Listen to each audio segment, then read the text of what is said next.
If they have an emotion, they'll share it with you, and then you can address it. So if they're saying, I'm really worried, I'm really scared, you can explain to them what's going to happen. And then show them around, show them other, or tell stories of other opportunities that, you might have filled, and they're fine.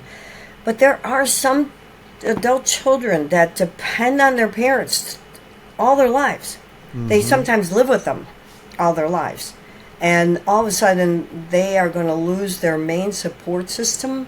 And I'm not talking about people that are handicapped. I'm talking about just, they got divorced and they end up moving back with parents, or they just can't keep a job, whatever. But they depend on their parents for a lot of support. They're like best friends with their parents. I had a guy that, it was a whole family. There were 7 children. One of them lived with his mom all his life, and he took care of her too.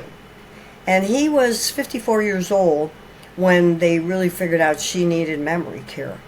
And so he came in. He was highly emotional, very difficult to talk to. He was rude. He was, very emotional in the sense that he didn't trust us, that kind of thing. And so I had to ask him a lot of questions. And I asked him what some of his caregiving duties were. Like, are you able to take your mom to the bathroom? Is she okay in that area? Who's giving her a shower? Are you cooking for her? Are you keeping the house clean? And he got real emotional and said, I can't do all that stuff. I got to sit with her all the time, And he just really went off. And I said, okay, then let's consider, if she's here, you don't have to do all that, but you can come and see her every single day. Mm-hmm. And he said, every day? And I said, yeah, you could see her every day. So he liked that idea. He still was not easily it took me a while to convince him. The rest of the family was just on me about getting her in there. And, but, once I got her in, he still was a problem.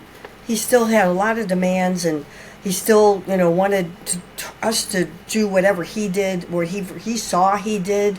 And, we were taking care of her in a very great way, but according to him, emotionally, he needed us to do more. So I was constantly talking to him, constantly sitting down with him and